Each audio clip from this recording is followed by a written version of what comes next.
Hey guys, we're back for season 5 of Orange is the New Black. I cannot wait to discuss it with these guys right here. Coming right up on AFTERBUZZ TV. You're tuning into the destination for TV superfan discussion, AFTERBUZZ TV. And now, let the buzz begin. The animal. Trap, trap, trap till the cage is full. The cage is full, the day is new.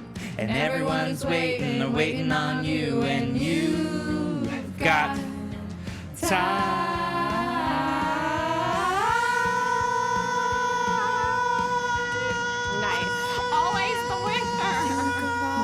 Okay, I'll stop right now because I can't go on forever. Sorry, I was trying to open it. Okay, good news. I have the live chat open. Finally, it took me a while. You were multitasking there. Yeah. But before we get to everything, let's start off by introducing ourselves. I'm Scott Moore. You can find me on the Twitter at sman80. That's sman80. And to my left. Hey guys, I'm Sterling Cates. So happy to be back for the next season, and I'm here on the live chat. So hop on if you're here with us. I'm here looking at your comments. Yes, live chat away. You got it up. Hey y'all, I'm April Whisenhant. You can find me everywhere at April Whisenhant. So excited to be back. Already a crazy first 2 episodes. Yes. Holy oh my smokes. God, it's so crazy. And yeah, I'm excited that you have the live chat pulled up. Yeah. Because I'd love to be able to hear everyone's questions and kind of keep us in line, Yeah, too. we've already got some people in here. Shout out to Unicorn Con, Yeah. Math.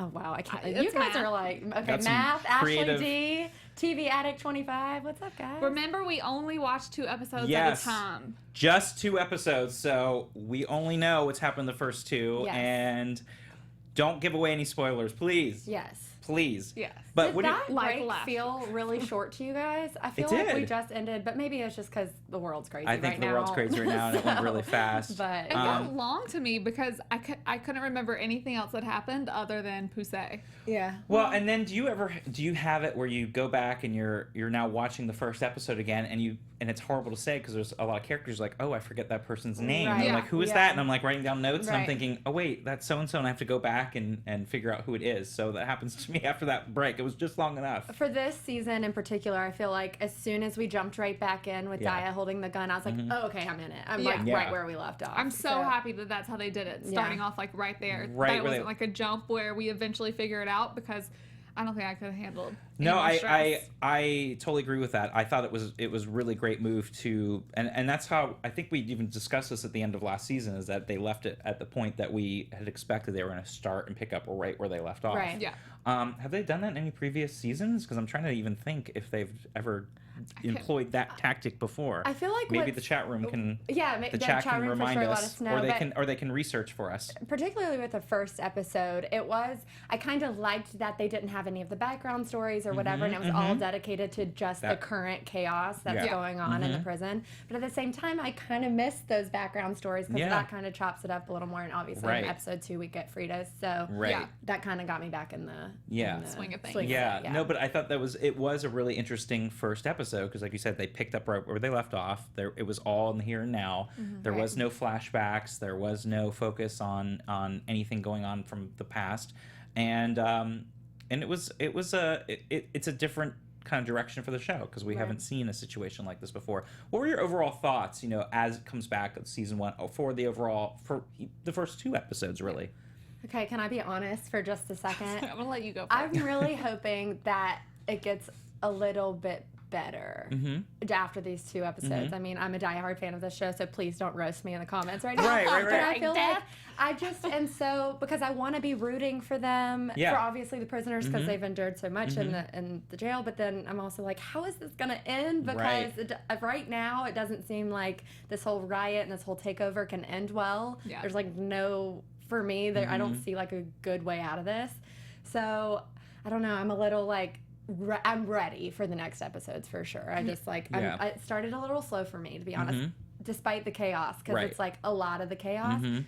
And looking back on the first 2 episodes, it's hard to differentiate the 2 episodes because it was just a lot of like chaos. Yeah. Does that make sense? For me, right. I feel exactly the same way. I actually thought the first episode was like long. I found myself being like, oh, okay, what? Because it was just so much of.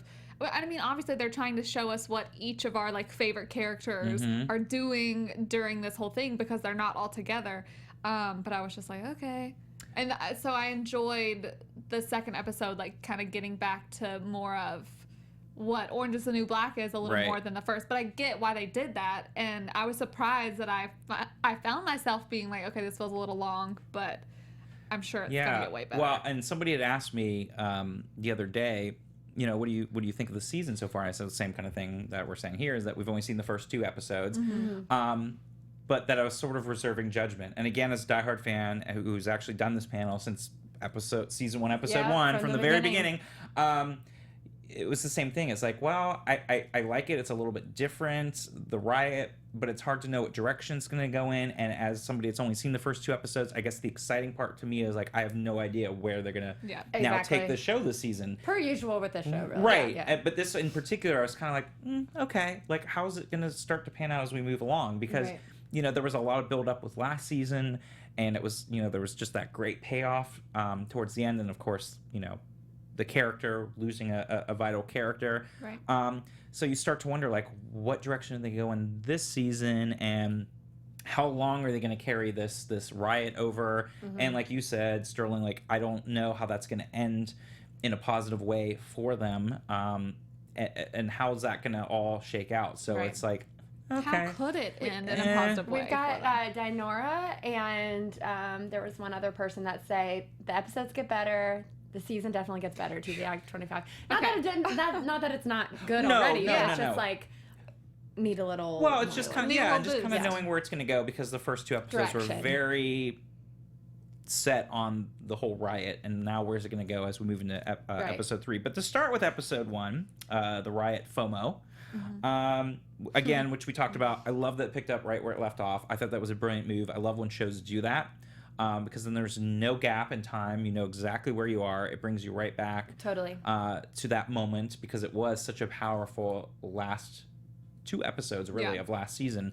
So to pick up where we left off, and you know, I go back and forth with the Piper Alex thing. Sometimes it's just... We've talked about that a lot last season. I feel like they played it out. I don't think they're going to really too. go there and focus on it anymore. But it started like it was starting to come back again in episode, and I'm like, really? I enjoyed seeing all the different pairings of everyone that kind of went off and did their own thing. They were all on their own mission for whatever it was.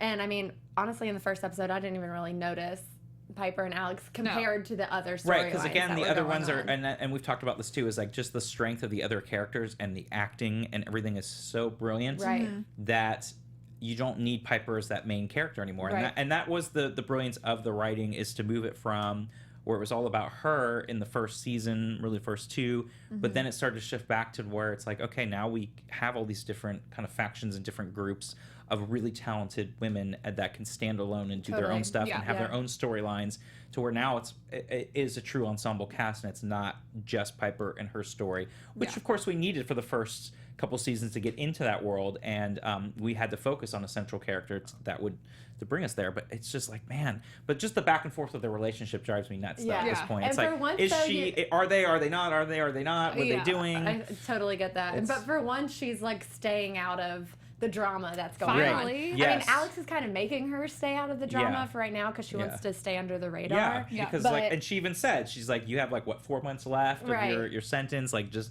you know, lay low and just get through it. Literally all they do in the episode is help the MCC lady. Someone please remind me of her name, because I can't think of it right now. Linda? Yeah, I was like, oh my God. I have it pulled up, but she's not. I know. No, I have it written down. Yeah, but that's all they're they're doing. Yeah. There's nothing like major with them, which I was pretty okay with. Yeah. Linda did give us a lot of great lines. She for did. 2 episodes. Did. She, like Piper said in this episode 2, so I'm sorry I'm skipping ahead, but she is like, or was it the end of episode 1? She's like, she reminds me of me, but more annoying. And I was like, I was like, don't go there, Piper. You've definitely given us a lot of annoying comments.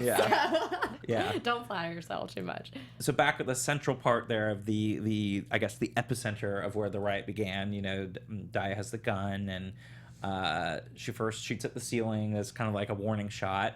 And then I was actually surprised that then she shot him. I know. She shot I was Holmes. too. I was like, oh, she actually I did thought that that. was gonna be it. People in Yeah. the chat are talking about that moment when she shot him, and they're saying it's because they don't think they would have shot him unless he tried to speak Spanish, or because he tried to speak Spanish. And she was like, it was like a slap in the face. Yeah, That's what yeah. Ashley D said. Okay, well, that's a good point that Ashley says, because I was very taken aback. I was like, really? She actually went there? I'm just so glad she didn't kill him. Well, she definitely wasn't prepared for No. what was to come after that moment. Like, I don't think she thought through that she could be charged with murder, that she could get more time on her sentence. Right. She's obviously very flustered and scared. And not like Maria when she did that. I would have, like, handed the gun immediately to Maria. Yeah. Like, you can take exactly. control. This charge. I don't have anything to do with it. Yeah, she was sort of in the moment there, and but it was like, wow, she went there, and you see that that Gloria tries to rein it in a little bit. I think Gloria was kind of the voice of reason. I always kind of felt like it was sort of like her mom, and I always felt that way from previous seasons. She was always like sort of like her mom in prison, and really tried to take care of her, and was really just like, hey, everyone, let's just kind of rein this in. Let's think about this. Let's make sure we're doing the right thing, which I love about Gloria. She's always just the more logical, like, take the emotion out. Right. And Gloria promised Aledo when she left that she would take care of Diaz. So I mean, she was just following through on that. And I feel like she's always taken care of her, even when Aledo was in prison, because she was more of the mom figure to her than she was. And I loved seeing Gloria and Sophia's kind of the bond that they have from last season, and how that they didn't even need to talk about it or whatever, but she was just like, you need to help me with this, and then they did, and it got Sophia out of there, and it got her distracted with working. Yeah, no, I've always loved sort of that bond that they've had. Going back, just working together, and even though they had their conflicts and everything, that the relationship they had with their sons and the visitations, and they have a lot in common, and it is a really special bond, and I think it was great to kind of see that right off the bat again at the beginning of the new season here. So I mean, we see Gloria try to rein it in. We saw a little brief cameo of Hapakuka hiding under the bed, which that was a funny moment, and like pulling stuff out. And when she initially threw the granola bar out, I was like, you might want to keep that. You might want to keep that. That's what I was thinking too. I was like, yeah, exactly. You probably want to hold on to it. But I thought it was funny, and it was a great moment for her, and a great moment to kind of remind everyone, like, okay, she's still kind of involved in the season, because things happen, and you're like, oh, people can be more on the back burner, and so it was great to have that little light moment with her. And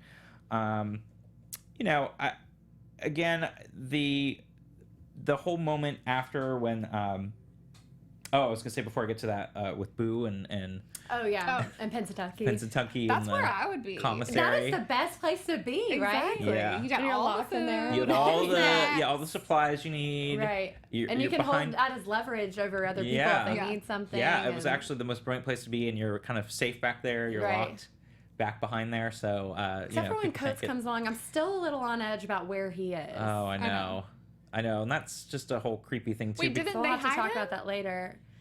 She gave him Twizzlers, and I thought he left. Yeah. Oh, okay. But it was that moment too where she, held onto his hand a little too long. I'm like, no, stop having feelings for him. I know. Right. Unhealthy. Yeah. It's such a weird thing though, because toward the end of last season, they made you kind of not feel bad for him whatsoever, but like it made it seem like, oh, okay, she does have like genuine feelings for him, but I can't forget about all the crap that happened before.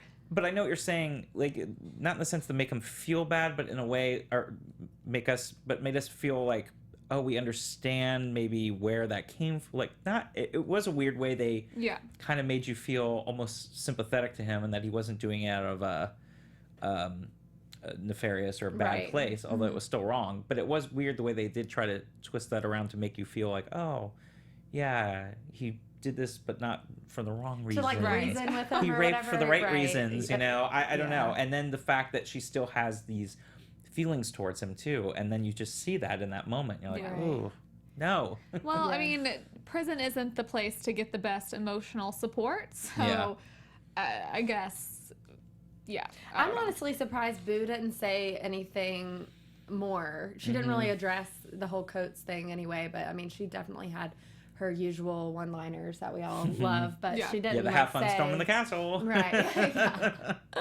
Yeah, I know. I love that, and I love that again with those relationships and everything that the two of them have this really great relationship still, even though they've gone through their own conflicts and everything through the previous times, and it's nice that they still have that bond too, and that they still have that great connection. They definitely made the smartest move though by going to the commissary. They sure did. Smart girls. Yeah, they sure did. And then you just see the whole the running topless and the craziness Just in the like hallways. it was very interesting to see like some pairs of prisoners had a very smart like let's go to the commissary, let's like stock up on the drugs. Or whatever. Like I felt like that was smart to do or whatever. Like everyone had their own mission. Some people were just running crazy and just doing the looting thing that people do during like an emergency. Piper and Alex were like we need to hide and we need to like not be involved in this. So there were like the three different reactions to the riot. Right. And I think that's sort of in general too when you think about like an emergency like after a hurricane or something and you see those different tactics and just the real world outside of prison. You just have the people that are going to loot or demonstration or a protest. You see the people to loot just to loot or to run around crazy. And because you saw some of the women were breaking the doors and just, destroying things. And then, like you said, then you see there's people that are going to be, how do I plan this to my favor? What do? I need to stock up on food and water. And the other one's like, I got to lay low and stay away from the danger. So it was interesting to see everyone kind of break off into their own groups and then to kind of see where everyone was trying to lie with the power struggles. The thing about this episode that just seemed so surprising, I guess it was hard to really get a real timeline of how much time have elapsed, but it still felt very odd to me that there was no other COs, no other guards around. Like it just felt very... How did they not call in immediate enforcement? That's what I'm saying. Like it felt odd to me that because it's Litchfield, they don't do anything that they should do. I mean, did anyone? I don't know if people in the chat felt this way, but it just felt like there was such a gap. And I know they kind of made I don't want to say excuse, but they made it seem like, well, the phone lines were down and this was down, but it still felt odd to me that there was no. These alarms are going off. Right. Well, they said that it was the CO that was the one that was shooting. Yeah. They didn't say that it was an inmate, but then obviously you think something is going after a little bit. But even if a CO is shooting, you still would think there's something going on. Exactly. People in there and need to get help. Yeah. Why? Where's the phone tree or whatever they have? To alert everyone because then there's the off guards like Piscatella and other like there wouldn't there be some kind of alert system that would go out to say.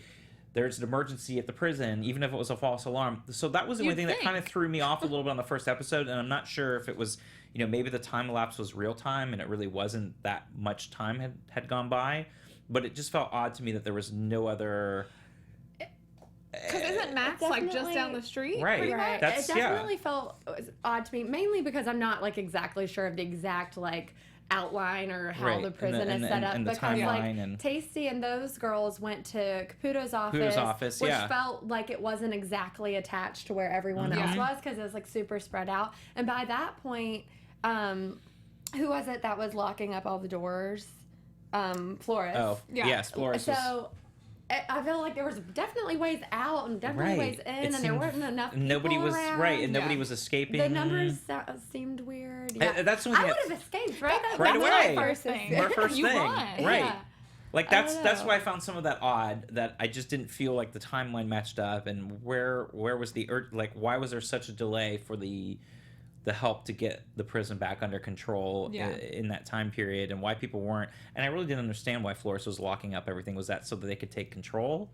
Like, what was their reasoning? She was saying so it's that they can't get in and they can't get out. Right. And I'm not really sure. And I got the fact that they weren't going to let the guards get in, but it just seemed odd. It's like... Well, I think they want to make real change. So they want to be like, okay, we'll unlock the doors if you do this, this, and this. I don't think they think it's realistic for them to all go free. Right, because they know they're going to get caught and they'll have longer sentences. So that part I got a little bit, but it was still...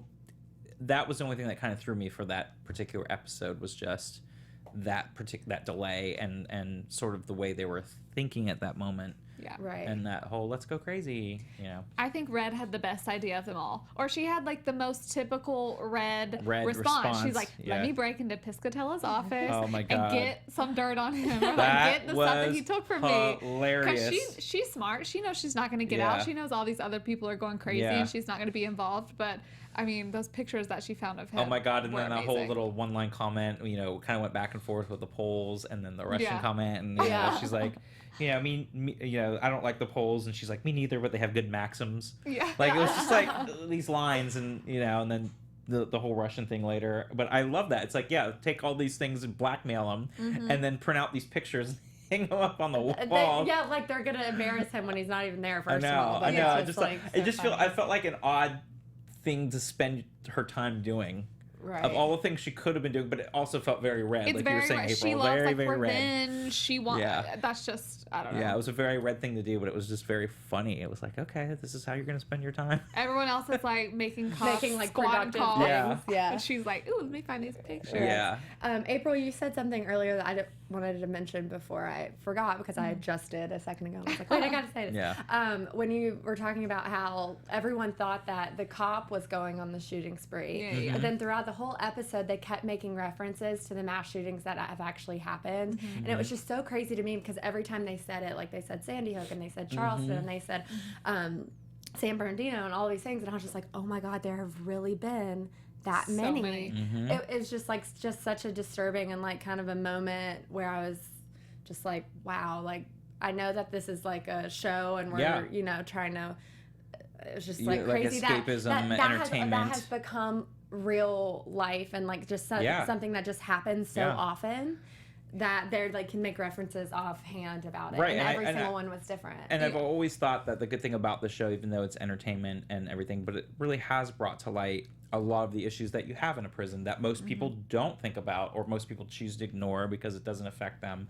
Just the way the prisoners are treated, which they have these topics that come up, and the recidivism rates, and a lot of the things that happen in the way the women's prisons are handled, and you and the sexism and the with the guards and the way they treat the women, and so it brings up a lot of issues that otherwise would not get noticed, and the prison industrial complex and how it's a big business, and you saw that with MCC and the takeover, and here's this business now trying to operate with budgets and how can we save money and things like that. So it's a great entertainment show and brilliant acting and fantastic writing, but it also does bring like you're saying, like a lot of these real world topics that otherwise kind of get swept under the rug and that people don't really deal with.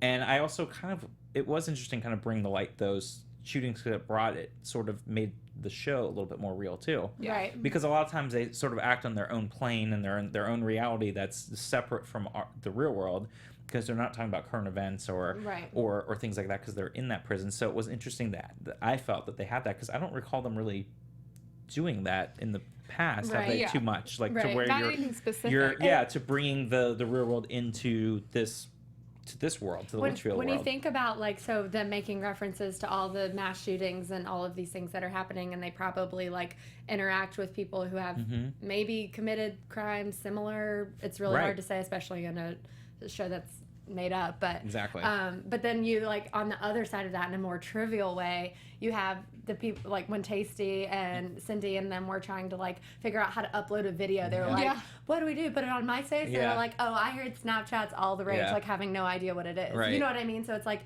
they know about they were more informed on the mass shootings, which one should be for sure, but then they don't know about obviously the more trivial things that are happening outside. And it's true. I mean, on one hand too, they still have their TV and in the room, and so they can watch news and things like that, so they get an idea of that. But they're not online. They're not on social media. They're not doing those day-to-day things that we're used to doing, and so it is easy to get behind. And I was thinking about that when they had that scene because I was like, wow.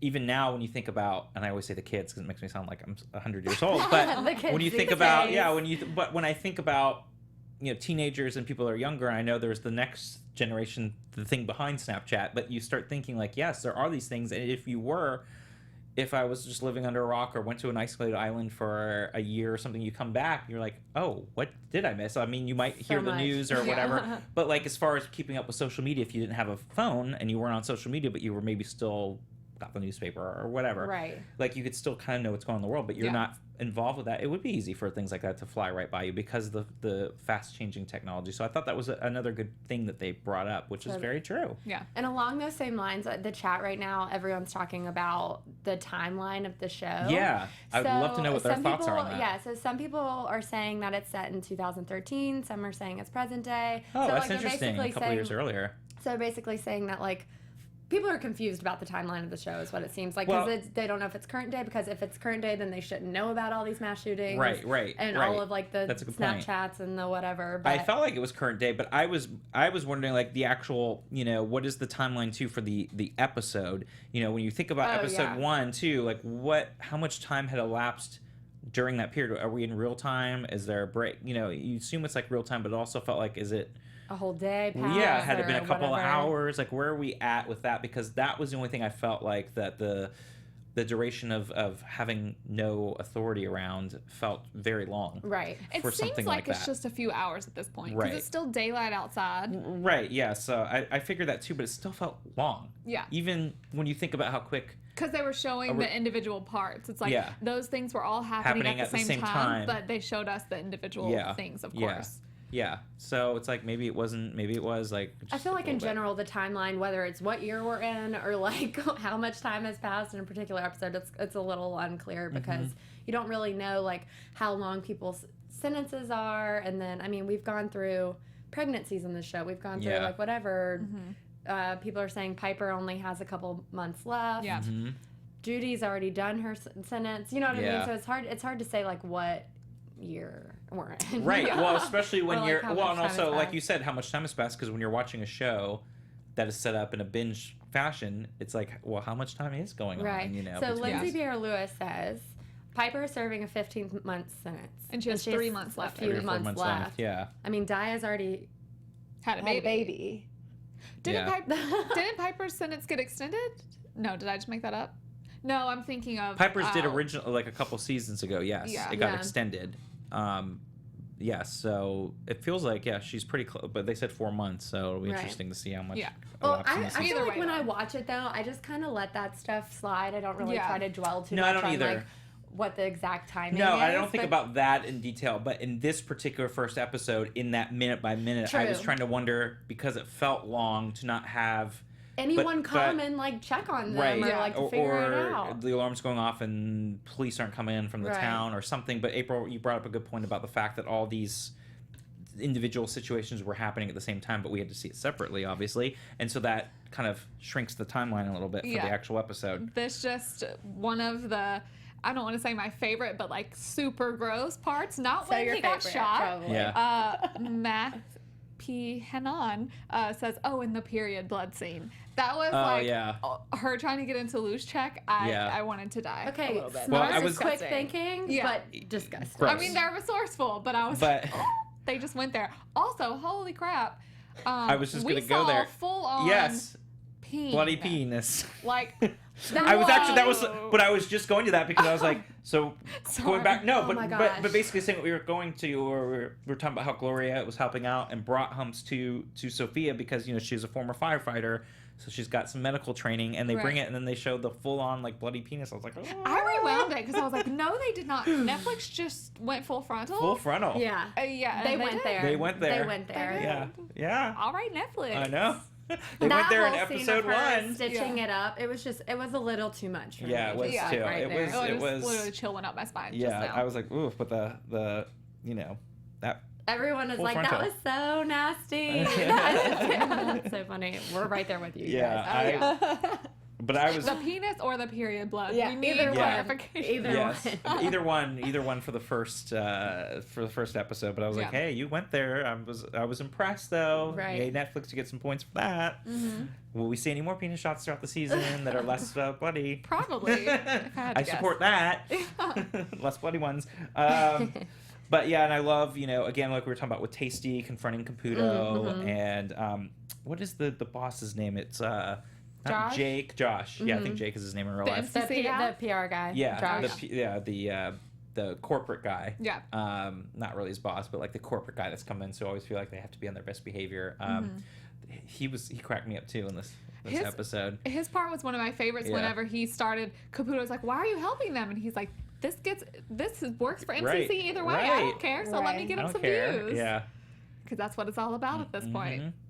And then he's in there with, well, I'm like skipping all around, well, but he's like, he just gets put in with all the guards and stuff. Yeah. So I'm curious to see how he survives over this riot. Yeah, that doesn't seem like Pretty Boy would do too well in a situation like that. I know, seriously. I do like, though, that Tasty's group, because she's the leader of it, obviously.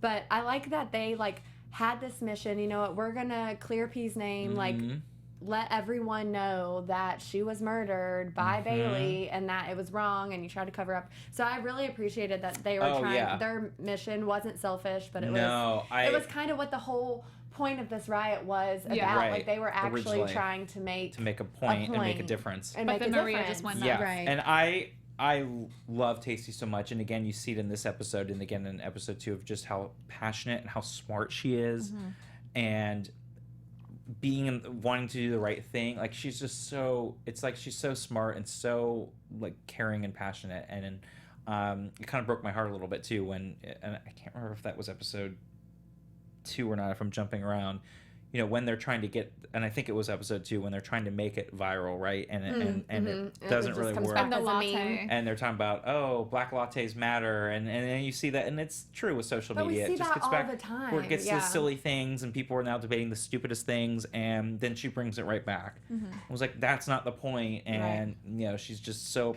distraught, and it did break my heart a little bit because that was like her best friend. Yeah. And here she is, like we're talking about, really trying to make a difference. And really trying to do something, and it's taken as a joke. Right. But they're doing it the right way. They're going about it like with no violence, minus the you know, shot to Caputo, because that's where, just like we started off talking about, how is it going to end? It's clearly not going to end in a good way for Maria and the people that are doing all the stuff that they're doing, because you can already tell people are getting so uncomfortable with it. Just like when Alex walks out. I know that's episode 2, but. She's doing it the right way just because she does have that one goal in mind. I feel like she didn't even know, or she didn't know all the other stuff that was happening until later. But I'm glad that they actually got the video out there, even though she had to say it herself. Right. Sometimes a viral video takes a second to go. Yeah. Exactly. It has to get to the right. You can't get Instagram famous immediately. Right. No, exactly. It has to go to the right person. That's the right account that's going to then send it on. I mean, it's amazing. Like, I mean, I'm not trying to make it all about me, but there was a funny thing that was a GOP thing that I had sent out, and somebody had picked it up, and then it got retweeted by a bunch of people, and then all these people were talking. So, you know, all it takes is that one account to send something on. Yeah. And so it's not lost hope yet for Tasty. But again, they're not social media experts. Right. And at least whatever does happen next, they'll have that out there, and they'll have and that's out there the now. Truth somewhere out there. Yeah. Regardless of what happens and next. That lives forever. For just for that reason, I think it definitely lives forever. There are some great lines too. I had to mention, you know, there's the carpet thing. Oh yeah.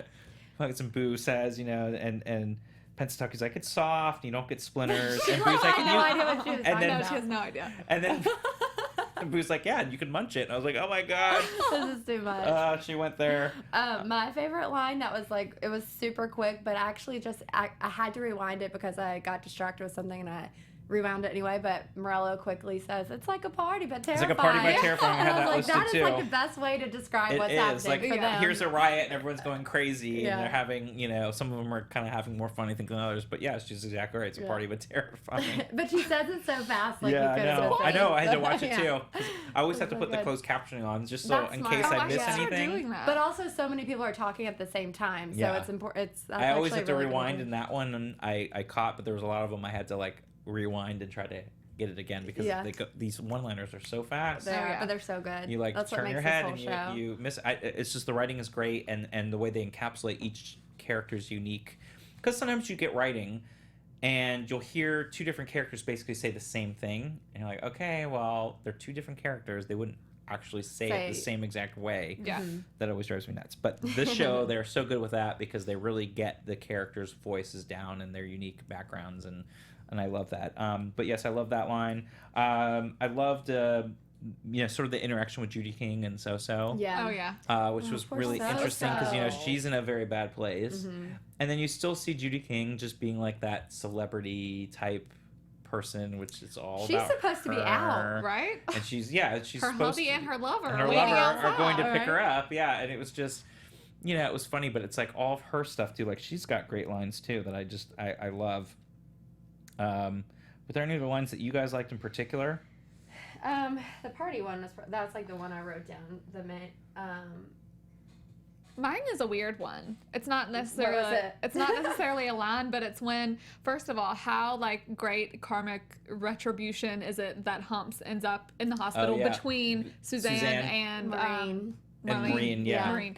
I thought that was amazing. But when he was only because Right in the middle too, right in the middle. I know. Whenever he's telling the story, which was so messed up because he was talking about all the ways to kill people. Yeah. And he talks about like how they used to put the thing on a chest and Yeah, they and would heat the rats basically. Yeah. Just because they did that on Game of Thrones. So I was like, oh cool. Like a little. Y'all are like dumb, but I thought it was cool. No, the 1,000 cuts and all that was left was like the beating heart, and you're still alive with just the beating heart. I was like, he's oh my just God. like clearly. I mean, we knew this way before, but he's just so messed up. It just goes to it just continued to prove how like deranged he is. Yeah, I know, and creepy. Yeah. People like in the beginning of the chat were talking about like, do you feel bad for Humps or not? I like kind of started to for a hot second, but like in the very beginning of the episode because you forget like what all he did. Yeah. And then as soon as he I know he you gets back in did. there, See, I'm that's like, the no. thing. When you have that break, you're like, oh yeah, I forgot all the horrible things He's he like did. evil, of he course. is, because for that hot second I did too. I was like, oh my God, he just got shot and he's bleeding out and he could die. And I felt bad that's for him when he horrible. which is what he was trying to do when he Yeah. started to tell the story about like, oh, I took toads to school. Okay, who Yeah. cares? Right. But then I started thinking about, oh no, you forced wasn't it? Oh, it was oh gosh, what's her Maritza? face to eat Maritza to eat the The mouse. The mouse. Yeah. I was like, oh my God, I can't even think I about know, it. that was It was so like gross. it was like the a little baby. I mean, Yeah, he did baby. like the worst of the worst. Yeah. He did the stuff to Maureen and Yeah. Suzanne. I mean, Yeah. that's why I think it literally is like karmic retribution that he ended Yeah. up where he did, Yeah. and obviously gave her the opportunity to blow some air bubbles in his little IV. Speaking Yeah. of Maritza or Floritza, Flocka and Yeah. Maritza, Yeah. I loved when they did bring him into the thing and they like lifted up his eyebrow at the tape and she was like, Oh my "It's God, not- yeah. Plastic surgeon. Yeah. she was That like, was it's terrible not accent. someone good, but Yeah. it's Meg Ryan good. Yeah, it's Meg I Ryan can't good. remember Yes. what the first one was. Yes, that that was really was- funny. That might have been that was episode 2 actually. Yeah, that that was that was sorry, funny I'm though. jumping all over the place. But I loved, and I also loved when the other line I really liked too is when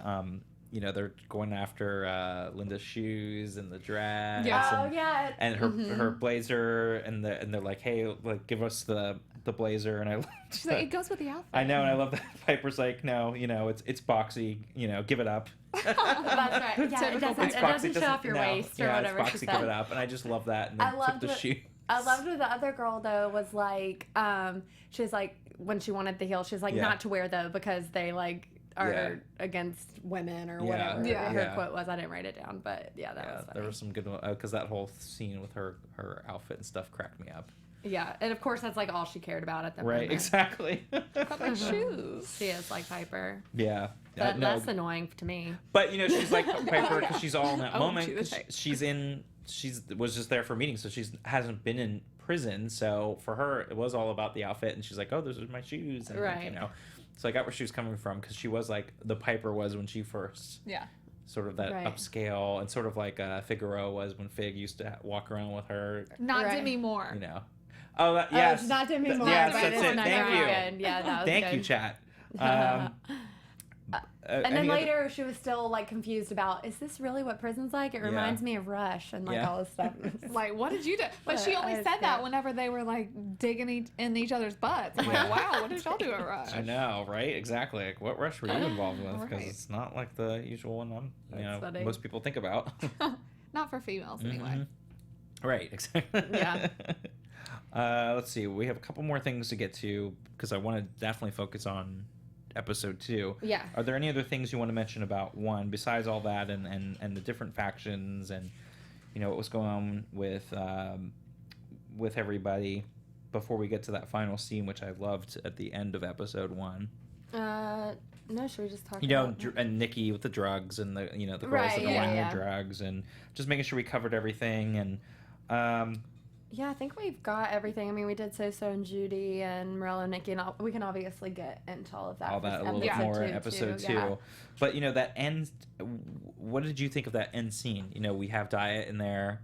They kick Red out of the office, and she goes to try to call her mom. Right. And someone her steals. Mom, yeah, and all you see is her get, you know, the gun stolen. I'm so happy and that it got stolen. Really? But then you wonder, because then I was thinking, it? who has the gun? Because all you see is the boot, which I thought was a great end for that episode. She's knocked out, you know, and then you just see the boots and the gun being picked up. I know. Well, it could either be, obviously, an inmate or a CO, because they kind of wear similar shoes, actually. Right. But it was a big boot. But it was a big boot. That's why I was trying to figure it out, and I don't know. Does the chat have any suggestions of who they thought it was that stole the gun, and who do you guys think it was? Oh, give me a second. Hold on. So initially, I was thinking it could have been Maria, because she kind of like followed behind her. Yeah. But now having is it okay that I've watched 2 episodes now and I kind of have a prediction? Yeah. Or is it just the episode 1? So I don't know where Coates is, because he's not in the commissary and he's not rounded up with everyone else. So it could be him, and it could be. Initially, I thought maybe it's Maria and she's gone rogue against her own friends because she was so power hungry. Yeah. But I feel like my number 1 right now is Coates, but we also don't know where. I don't know. I was thinking Healy, because I feel like Interesting, if anyone because we didn't see him at all Was in he the there? episode. Well, no, he doesn't work for he got fired, Yeah. right? He got fired, Yeah. right? But we don't see him. But he would be the one to like know, like he he listens to his CB, all that kind of. He's picked it up from his house before, so I feel like That's would an be interesting theory. a person that would know how to like sneak in, and that's his old office, I think. So, or maybe it's Caputo's old office, but either way, he would be the one to like steal it to actually finally do some good. I don't know. Maybe It was it's just Frieda and she has it like hidden somewhere. But she was locked in the kitchen. Yeah. Or wherever they were making those darts. I was just trying to think of who wasn't accounted for. Yeah. That was to me the biggest challenge, was like who that was, and I honestly don't know, and I still don't know after watching episode 2. It was a big boot though. It was, but it was just that timing too had to be just right, because it was someone that either knew she had the gun. Sort of like Clue. I feel like we're playing Clue. Like who had the gun and used what weapon and what room, but it felt like that, and so I was trying to figure out. I'm like, who would have known that she had the gun and took that perfect opportunity to know that her defenses were down because she was trying to make the phone call to her mom to be able to get that back, and that's where I'm. Well, Red had just left. Maybe she came back in and did it. Yeah, I mean, I know Red wears those boots, so... Yeah, and, you know, Red likes to have that And it wouldn't be like Healy to hit somebody on the head. He would have just been like, yo, listen. Well, and it was with that, what was it, like a trophy or whatever that was thrown, too. I had to go back and watch it again. But I was fascinated because I could not, and I tried to rack my brain, like, who would have done that and had that perfect opportunity or took advantage of that opportunity to do that? And I really, honestly, drew a blank. I don't know. So I'd love to know what you guys think, or what anyone else in the chat thinks about that. Predictions are Maria or Coates. Yeah, it's a good dab. Well, I just don't think Maria, because I feel like she would have used it to her advantage at this point, because she's not very... she's smart, obviously, but she doesn't know how to hold back if she has something like over someone else. But I just don't know. I guess Or what if it was Gloria? God, because she was like, let me get the gun out of her control. Yeah. Like, she could have done it to be protecting. The fact that we haven't seen it in episode 2. I mean, you guys know that we've seen episode 2, so we're not going to, like, pretend. No, and now we're going to roll into that, because we only have a few more minutes, and I definitely want to get into episode 2. Right. But that's going to be, and I'd love to know what the chat thinks, but they've probably already gone ahead. They've all seen it. They all said they guessed correct. All we know is that they guessed correct. Y'all are a lot smarter than we are, probably. That's the easy answer. I'm going to go with Gloria. So episode 2, I'm going to say... indeterminate. Okay. That's an easy way out, but Next I cannot. Week you have to make a prediction. I will, because I'm racking my brain over it. But episode 2, fuck, marry, Frieda, great. We got back to the flashback. We got back to the flashback thing with the I love that that opening with her and the nature scouts and that whole like 60s or late 50s like set up, and it was great because I already thought about it working as a working in this business. Like you see that you're like, that was a lot of money to put that together and get all the theme stuff and the record player in the back and the furniture and the outfits, and I was like, that was a big undertaking just to do that scene, and it was so fun. Yeah. I loved her character and to really see her background, and it really made a lot of sense to see her beginnings. Right. I love that she didn't even give in to the bullies, that she did not care like what they were saying. She was like, all I know is I'm gonna survive whenever like and you're gonna be waiting to die in a corner. Right. 6-year-old. The other thing that I took away from this episode too was like, wow, you know, it really is amazing how much parents can fuck up their kids.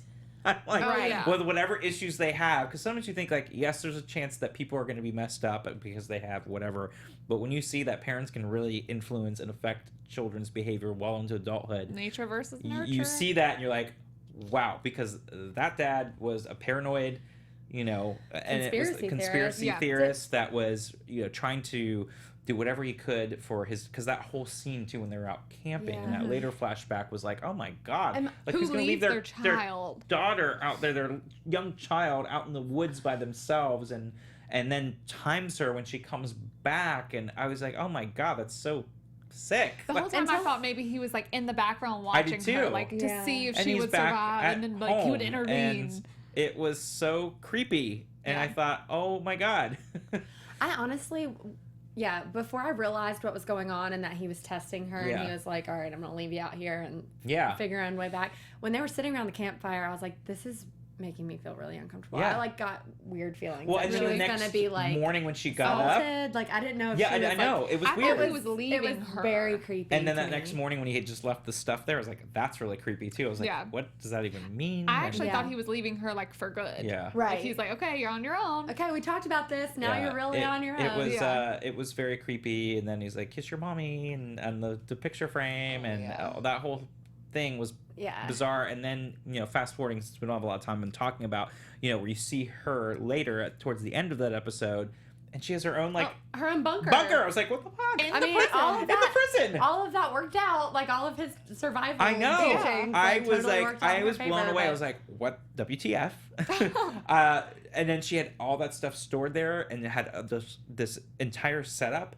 But it also sort of finally explained to me, because she was always been so good about all the stuff with the gardening and all the other things she'd done in previous episodes. And I thought, wow, that's brilliant. Like, how long have they really kind of, you know, because you think about writers going through all the seasons and kind of mapping them out and being like, okay, well, let's start giving hints about this person or that person. But it was brilliant because, with her in particular, because I'm like, wow, they've always had her sort of as that person that kind of lived off the land and knew how to do things, and then you really went into this episode, you're like, holy crap. I thought for sure that dart that she shot at them was poisonous. I was like, I didn't. I was like, Frieda would for sure know some. And I'm in the middle. I was in the middle of both of you there, because at first I was like, maybe she really did do something like that, because she was doing this whole thing on the side. I'm like, maybe she did. And then I was like, no, there's no way. She's just doing that. The second she said Wolfsbane, that's when I was like, no. Yeah, then me too. And I was like, no, now she's psychologically playing with them, which was brilliant. Which was when it clicked for me, such a great scene. That she was playing at them. I was just like, she walked away. Oh my God, she got me too. I know. Oh no, but like psychologically, it was brilliant. You're like, it was dang, where did she get that Wolfbane? Right. Well, then I started thinking about it. I was like, maybe it grows in the garden that she's been holding on. I don't know what they have back there. I know. I was like, I don't know. Stockpile. Like, I felt for it too, because like maybe she's been growing it for years in that garden and nobody knew about it. You know. If there's one thing I learned, it's not to put anything past Frieda. Like she could absolutely have it on hand. So I was like, I was right in the middle of both of you, because I was kind of on both of that. But I thought it was brilliant, and I loved that scene, and I loved the whole game they were playing. You know, like everyone always does when they're in middle school, and you know, you have the little the hand paper thing, you know, people would do. Gotta pass the time. Brilliant. So I love that, and I really, no, but you do, and I love the Judy King, that whole thing there too, because she had some great lines in this episode when she's talking to So-So. I'm like, hey, poke your head in there and see who's in charge right now. And she's like, because this, you know, talk about the guillotine, and this 1% is keeping her neck, especially after it was just contoured. That was so good. But she's like, even though it had more, and it had more rolls than a Swiss roll or whatever that was, and she's like, Calicchio said it had more rolls than a Swiss roll, or more lines than a Swiss roll. Oh my God, that line, that whole line that she had, and she said his face looked like a manscaped scrotum, like that whole entire thing that she had was so great. And So called her out and said, no, you're scared, you know, like you don't have them wrapped around your finger anymore. And So called her out, and she was absolutely right. Judy King was scared. She's used to having the control and doing whatever she wants, and being protected, and being having that protection, and having kind of being above the fray, and that's been lost. And being this pampered celebrity, it was new to her, and she was scared, and I love the fact that Soso called her out on that. Right. I just want to know where Judy went. I thought she went in that little office. Yeah. But she took didn't. the door off, and then when Soso came back, though, everyone was in the library. Yeah. Yeah, I know, and everyone was there, and then you're wondering. Was she in that back office? She wasn't. I mean, I feel like she would have popped out whenever all of those girls started running out with the books or something. I'm sure she's just hiding somewhere. I took it that she was hiding because she was scared, but yeah. I mean, she was basically leaving anyways, so you know. Oh, yeah. But it was sort of like, and I was wondering again if this is something that's going to be down the line that we're going to be like, wait, where's Judy King, and is she okay? Maybe. You know, then we see the again, that whole COs in the kitchen thing was great, and I love that. And we already talked about the black lattes matter and how Tasty got so upset, which again I think that was great. And then finally, you know, you have that weird scene with Piscatella, which I didn't really understand what that was all about. Where he with Red?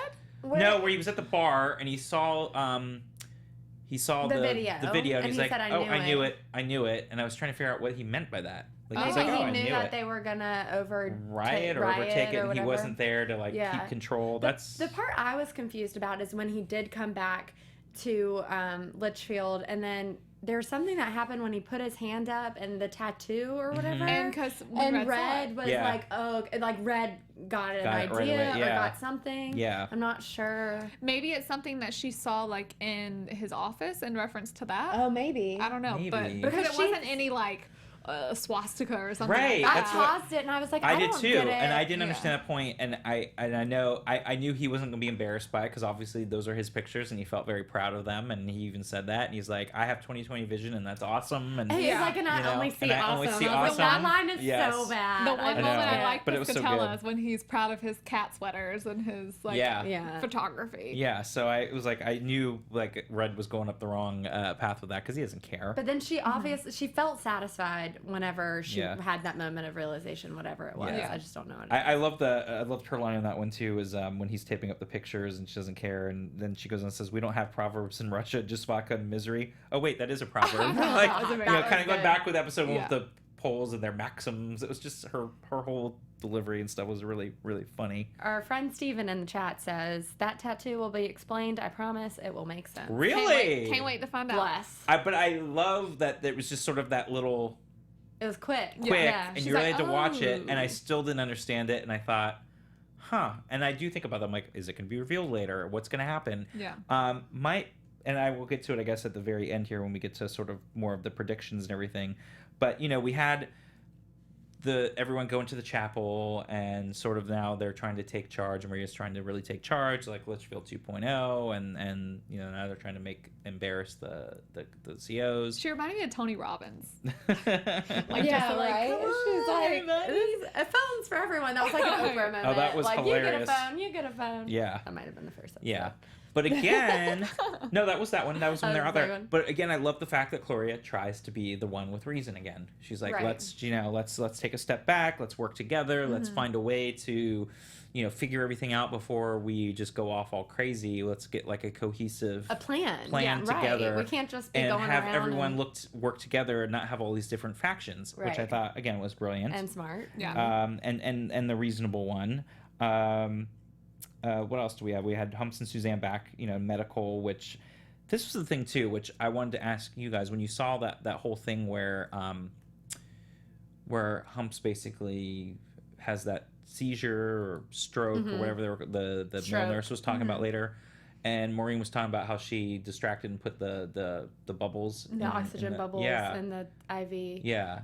So I wasn't sure. I was like, did she actually do that? Did she actually do that? I think she actually did it. And did she actually do that? And did that actually cause that stroke, or was that more of a coincidence? It's like an air embolus. Right? When you blow, that's why they remember whenever they gave or he asked Sophia to get the bag. He was like, make sure you get all that, you like work it out or whatever he said. Yeah, because I know like when you give there someone can't be bubbles in it. when you give somebody a shot and it's got fluid in it, you have to make sure you shake out all the air bubbles. But I didn't know it was actually such an urgent and if air goes to your brain through a vein, then it gives you a stroke. And actually, like, wow, well, look at you, very smart. I watched a lot of Grey's Anatomy. Thank you, Dr. April. But I was trying to figure that out because I was like, is that really a true thing? Like, because you always hear about that, and that's what I'm always scared to give anyone a shot. Like I no diabetics, and if they go low, you give them their liquid, but you have to. And I'm like, oh, I'm scared about the bubble. A lot of pressure. But I didn't know that it actually did something like that. So that was fascinating too. And I thought actually. Michael Trombley, whatever the actor's name was, I thought he did that whole scene so well. Yeah, he did. Because that whole seizure type creepily thing, well. and talking and the drooping face, the makeup was like so well good after, because obviously it was makeup with the like folding of the skin. Well, yes, and stuff, but like his part of like doing all that was so well done. Yeah. Again, thought that was brilliant. And then, besides all that, which I think is going to be very interesting to see how that's going to pan out with him and Med. I also thought that I was like, is the male nurse and Sophia have something going on there? Does he do like a moment? I definitely got some. Did you get that vibes. too? Okay. Yeah, for sure. Yeah. Romance at Litchfield. Yeah, I was like, ooh, I like that, because I'm like, ooh, he's cute. You get it, girl? And then you see the end there with the very embarrassing thing with the family photo shoot with the guards all basically stripped, and kind of they're now losing their dignity a little bit. Right. Which, on one hand, you think turnabout is fair play a little bit. I do think like a lot of times you do lose your dignity in a hospital, so I can med when you're like walking around in a gown and peeing in a bucket, but it's the same thing like that with prisoners too, because they're under strip searches and they kind of lose their dignity. And did you think that was sort of turnabout as fair play at that moment when they're sort of trying to take that power, or was that a step too far? I think some parts of it to me seemed like a little too far, right? Because all the guards aren't guilty of every bad thing. Now, of course, they were a part of it because they were essentially forced to in a way. But yeah, some of it definitely was like a little too much for me. Like the cavity search was too much, and that Why was very do that to uncomfortable. yourself? That was just and she was like excited about doing it, which I guess is just like a whole other conversation. Yeah. But I mean, I get their want to have revenge on the whole thing, but I don't know. Some of it was kind of uncomfortable to watch, and I do want them to get revenge, and I want them to not have revenge, but like get some sort of satisfaction or get reform or whatever. But it's like you want to root for them. I kind of felt like Alex did. Like I just don't want to be a part of that. Yeah. I don't know. I feel like I would have probably had that same reaction. All right. Well, I know we got to wrap it up. So, any last moment thoughts? Anything we missed? Any predictions that you think it's going to happen? It's going to go with it's Gloria. That's going to be my prediction for now. That hits her with the trophy. The gun. That the gun is with Gloria. Okay. Yes. I still think Gloria, in the billiards Maria. room. I think either Gloria, Maria, or Coates still with the gun. And I really I just don't have any predictions for how this riot's going to end. I don't either. And the thing that scared me is, and I don't think so because I haven't heard any big buzz about it, but does anyone else get injured or get killed or anything? Because I feel like there's that threat there of that instability. So I don't know. I get nervous about anyone being injured or hurt going to episode 3, but there are rumors of Bennett coming back. So I know we've all been of y'all wondering already about know, that. but Yes, we'll we've see. been waiting for that. Well, until next time, where can they find you guys on the social media if they want to talk about future OITNB? Y'all can find me everywhere at April Whisenhant. You guys can find me at Sterling Cates. And you guys can find me at SMan80, that's SMN80. And here on the show, you do hashtag OITNBABTV. And until next time, we'll be reviewing episodes 3 and 4 next week. Bye, guys. Orange is the New Black. Bye. From executive producers Maria Menounos, Kevin Undergaro, Phil Svitek, and the entire AfterBuzz TV staff, we would like to thank you for listening to the AfterBuzz TV network. To watch or listen to other after shows and post comments or questions, be sure to visit AfterBuzzTV.com. I'm Sir Richard Wentworth, and this has been a presentation of AfterBuzz TV. Bye. See you later. The views expressed herein are those of the hosts only and do not necessarily reflect the views of AfterBuzz TV or its owners or principals.